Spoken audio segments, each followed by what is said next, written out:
A'udzubillahi minasyaitonirrajim. Bismillahirrahmanirrahim. Assalamualaikum warahmatullahi wabarakatuh. Innal hamdalillah nahmaduhu wa nasta'inuhu wa nastaghfiruh wa na'udzubillahi min syururi anfusina wa min sayyiati a'malina.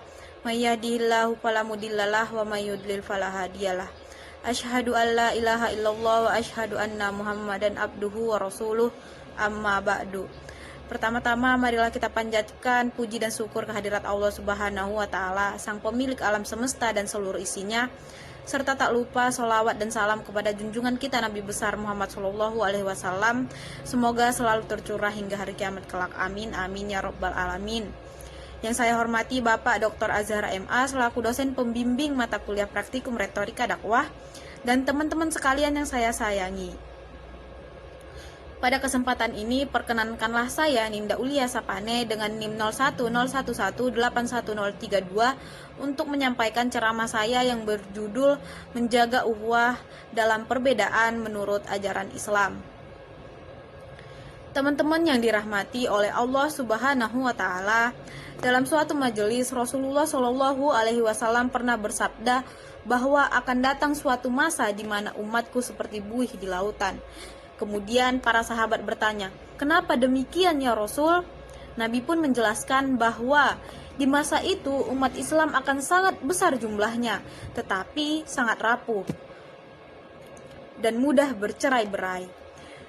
Teman-teman sekalian, setiap mukmin dalam mengemban tugas hidupnya tidak lepas dari dua kewajiban, yakni yang pertama yaitu kewajiban memelihara hubungan baik dengan Allah Subhanahu wa Ta'ala, dan kewajiban memelihara hubungan baik dengan sesama manusia.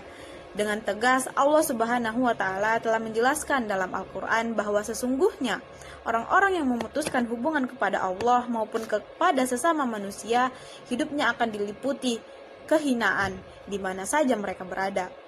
Ibadah kepada Allah ini, teman-teman, di samping dapat mengingatkan diri kita kepada batas-batas kekuatan diri atau batas-batas kekuasaan diri, juga kita bisa menghilangkan sikap angkuh dan sombong yang dapat merusak ikatan batin serta menjauhkan persaudaraan. Teman-teman yang dirahmati oleh Allah Subhanahu wa Ta'ala, berkenaan dengan hubungan yang harus dipelihara dengan sesama manusia, Rasulullah Shallallahu Alaihi Wasallam telah memberikan tuntunannya sebagaimana dalam sabdanya, "Belum disebut beriman salah seorang di antara kamu sehingga ia mencintai saudaranya sebagaimana ia mencintai dirinya sendiri." Hadis riwayat Bukhari. Teman-teman yang dirahmati oleh Allah Subhanahu wa Ta'ala, Al-Quran mengingatkan kita bahwa setiap individu mempunyai kekurangan dan juga mempunyai kelebihan. Dengan ukhuwah dan dengan kebersamaan antara satu individu dengan lainnya, maka kita akan saling melengkapi dan maka kita akan saling menyempurnakan. Nah, banyak orang-orang yang mengorbankan ukhuwah hanya karena perbedaan penafsiran tentang agama atau karena adanya kepentingan-kepentingan tertentu, misalnya politik. Padahal jelas rumusan dalam Al-Quran, innamal mu'minuna ikhwatun. Dalam Quran surah Al-Hujurat ayat 10. Ayat ini merupakan refleksi seseorang dari tingkat keimanannya dengan melihat sampai sejauh mana dia memelihara ukhuwah. Kemudian di dalam surah Ali Imran ayat 103, Allah Subhanahu wa Ta'ala berfirman, "Wa'tasimu bihablillahi jami'a wa la tafarraqu." Dan berpeganglah kalian semua pada tali Allah atau agama Islam dan janganlah bercerai-berai. Dan kemudian di dalam surah An-Nahl ayat 90, Allah berfirman, "Sesungguhnya Allah menyuruh kamu berlaku adil dan berbuat kebaikan, memberi kepada kaum kerabat, dan Allah melarang dari perbuatan keji, kemungkaran, dan permusuhan. Dia memberi pengajaran kepada kamu agar kamu dapat mengambil pengajaran." Nah, ayat-ayat ini semakin memperjelas akan kewajiban kita untuk memelihara ukhuwah Islamiyah. Nah, teman-teman yang dirahmati oleh Allah Subhanahu wa Ta'ala, dalam upaya mewujudkan ukhuwah ada beberapa hal yang perlu kita bina bersama, yaitu pertama, bersikap husnuzon di antara kita. Selama ini lebih sering kita menggunakan prasangka dan praduga dan sering tidak menggunakan akal sehat, sehingga kita sering terperosok pada sikap suuzon kepada sesama muslim. Nah, bila sikap ini dibiarkan, maka akan berkembanglah sikap a priori, sulit menaruh kepercayaan walaupun kepada orang yang seiman. Oleh karenanya, Allah melarang sifat ini, teman-teman. Sebagaimana firman Allah, hai orang-orang yang beriman, jauhilah kebanyakan dari prasangka. Sesungguhnya sebagian prasangka itu adalah dosa, dan janganlah kamu mencari-cari kesalahan orang lain, dan janganlah sebagian kamu menggunjing sebagian yang lain. Sukakah salah seorang di antara kamu memakan daging saudaranya yang sudah mati? Maka tentulah kamu merasa jijik kepadanya, dan bertakwalah kepada Allah, sesungguhnya Allah Maha penerima taubat lagi Maha penyayang. Quran Surah Al-Hujurat ayat 12. Nah, selanjutnya yang kedua yaitu berpeganglah kita semua kepada tali Allah secara kafah. Dalam pergaulan hendaknya kita berpedoman dan mengacu kepada syariat Islam. Hendaknya kita bersikap sebagai seorang pemaaf.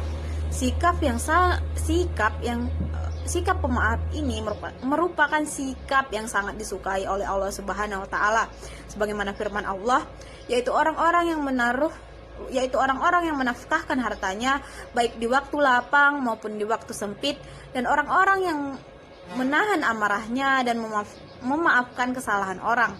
Allah menyukai orang-orang yang berbuat kebajikan. Quran Surah Ali Imran ayat 134.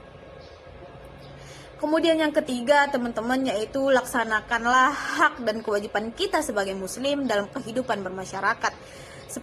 Sebagaimana tercantum dalam hadis yang bersumber dari Abu Hurairah, Rasulullah Shallallahu alaihi wasallam bersabda, hak seorang muslim atas muslim lainnya ada 5, yaitu menjawab salam, menengok orang sakit, mengantarkan jenazah, mendatangi undangan, mendoakan orang yang bersin. Jika mengucapkan alhamdulillah dengan ucapan yarhamukallah. Kemudian yang keempat, jaga dan perbanyaklah tali ikatan silaturahmi, ibadah vertikal atau transendental, hablum minallah, dan horizontal, hablum minannas. Yang kelima, tumbuhkan sikap saling percaya. Kita hendaklah selalu percaya kepada kemampuan saudara kita untuk membina, mendidik, dan memimpin jemaahnya. Kita kadang seringkali ikut campur dalam urusan rumah tangga orang, walaupun tidak diminta. Lebih bahaya lagi, kita sering memvonis salah akan pemahaman agama saudara kita yang berbeda, yang berujung pada permusuhan di antara umat Islam. Mungkin demikian ceramah saya pada kesempatan kali ini. Semoga dapat memberikan manfaat bagi kita semua terkait dengan menjaga ukhuwah dalam perbedaan menurut ajaran Islam. Lebih dan kurangnya saya mohon maaf. Yang benar datangnya atas bimbingan Allah Subhanahu wa taala, dan yang salah datangnya dari diri saya pribadi. Akhirul kalam, wabillahi taufik wal hidayah. Wassalamualaikum warahmatullahi wabarakatuh.